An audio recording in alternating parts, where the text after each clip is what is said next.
How's it going, folks? Sean with Big Nerd Studios here, bringing you a little bit of a different video than what I've been doing the last few weeks.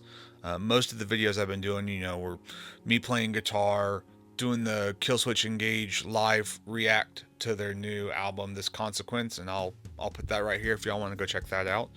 Um, Today I wanted to talk about workflow and a little bit more in depth than just showing off the new Mac Studio that I got a few weeks ago. Wanted to talk about what I do in the studio and how I do it with the tools that I use. Um, if y'all have followed me on Instagram or seen any of my other YouTube videos around the studio tour, you've seen my desk before, and it's changed a couple of times over the last couple of years. About 18 months ago, I had my TV up top, I had my main screen, and then underneath my main screen, I had this bad boy right here. I had the Behringer X Touch, and it was a great controller. It gave me the tactile feel that I needed when I was kind of first learning how everything worked. My wife got it for me early on in support of my habit here, so I blame her for most of this. But the problem that really kind of evolved over time was that it was massive. I mean, it took up most of my workspace in front of me, and B, I didn't use most of the features that were in the box in the first place. I used a lot of the transport controls and of course the faders for mixing and whatnot. But if I wanted to go do anything with MIDI, or if I wanted to go edit some functions within plugins, I'd have to go dive through several different menus to get to where I wanted. Um, so I mainly just used it for transport controls and volume control. Fast forward to 2024 NAMM, and my son and I were walking through the secondary section, and calling it secondary is really not even fair. It's the section that's not focused on musical instruments. It's the section that focuses on microphones, interfaces, speakers, studio gear. And in the back corner was Nektar, and they were showcasing again their new CS12 controller that they had developed over the last couple of years. I think they brought it to NAMM 2023. They brought it again to NAMM 2024, but they actually released it in 2024.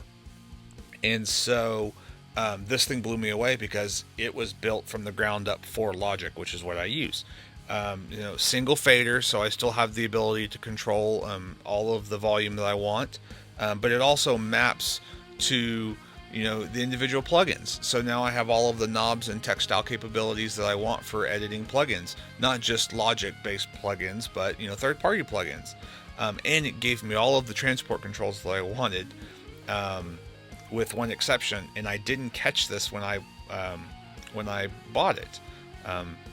It doesn't have a big old giant knob for a jog wheel. And if you've ever had a controller, you like having the jog wheel. It makes moving the playhead around a lot easier.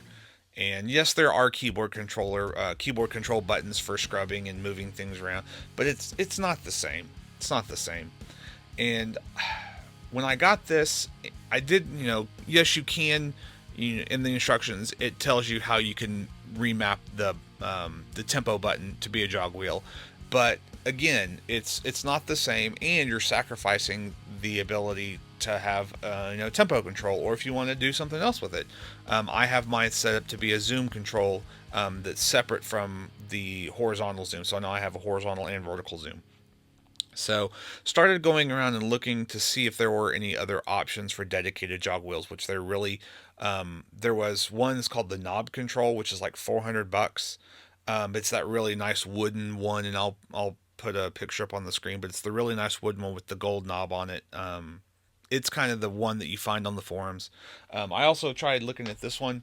This is the Griffin Power Mate, which is very nice. It's feels all brushed aluminum. It's a very smooth knob, but it's very old. They don't make it anymore, and the software is very old.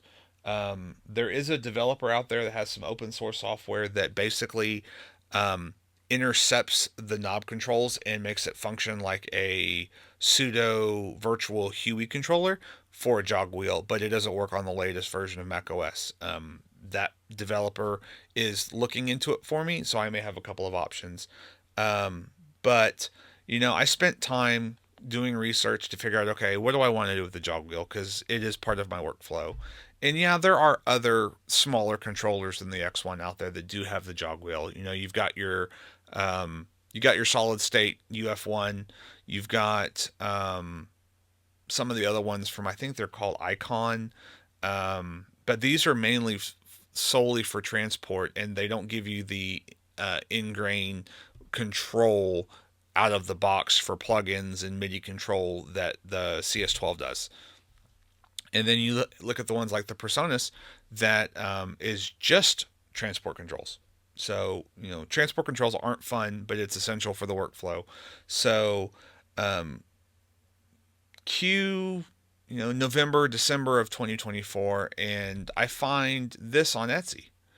And it's this, very, very nice small MIDI controller knob. Just one knob, one MIDI input output.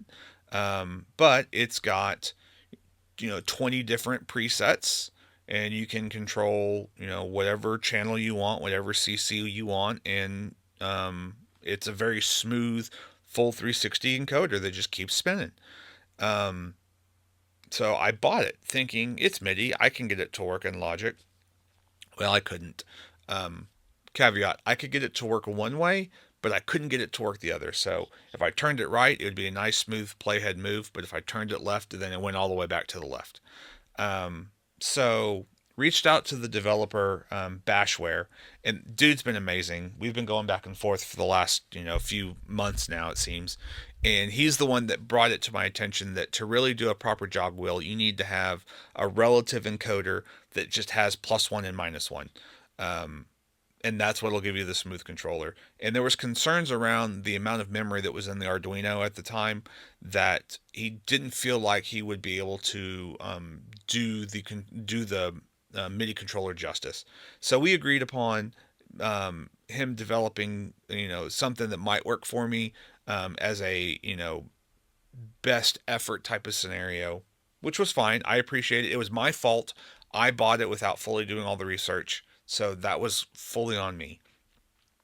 Fast forward to last week, and he reaches out to me and says, "Hey, man, I felt bad in giving you a solution that was only kind of half baked, so I rewrote everything from the ground up, and I got everything to fit." So he sent me brand new firmware. He sent me instructions on how to flash it, and so now not only is it the 20 memory slot MIDI controller, but it has relative control complete with 3 different speeds for the encoder movement. So fast, faster, and fastest.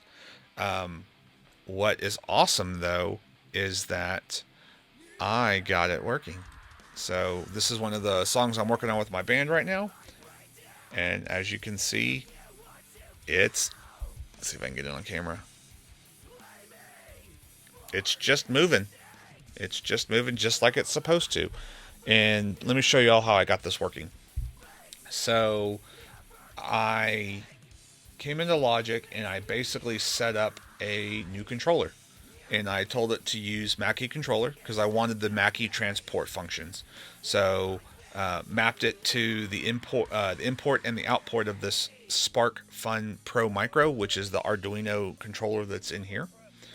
Then I came into Logic's controller assignments, transport, jog wheel, and I made sure that the input was the controller. I made sure it was on global playhead, beats, and scrubbing. And the reason why I did that is because if you change the parameter to playhead, if you turn it left too far, the playhead will go into the negative space. And I certainly didn't want that. I wanted it to stop on the 1. So leave it playhead, beats, and scrubbing. And then this is the important part for me. Down in the value, the first thing you have to do in this particular controller is, because the encoder is flipped, if you want right to be right and left to be left, you have to multiply it by negative. Not a problem. That's why that value is there. So also, I changed the format to 2's compliant. That's just the format that fit the best for my feel. So By setting it to two's compliant and negative 0.05, I get this nice fine-tuned smooth rotation that is very granular, but if I turn it fast, it moves fast. So let's see, you can zoom in. So one tick, goes from 19 to 20, but if I zoom out a little bit, it moves a little bit. It seems to move a little bit slower, a little bit smaller value. But yeah, basically I'm just moving one bar at a time, which is more than enough for what I want. But it stops at 1. If I spin it fast, it moves fast. So I want to give a huge shout out to the developer at Bashware who took pity on me in the problem that I was trying to solve, worked with me, and made his product better for sure, but gave me the solution that I wanted. And I love supporting individual developers and individual stores. By being able to find exactly what I needed from Etsy makes me ecstatic. So I'll put a link in the description. So if y'all have the same problems that I do and y'all need a jog wheel, go pick up one of these things today. He's only got a few left, and he's got I think he has to make them by hand. So there's 3 left in the store right now as of April 1st, and this is not an April Fool's joke. This is a great piece of kit.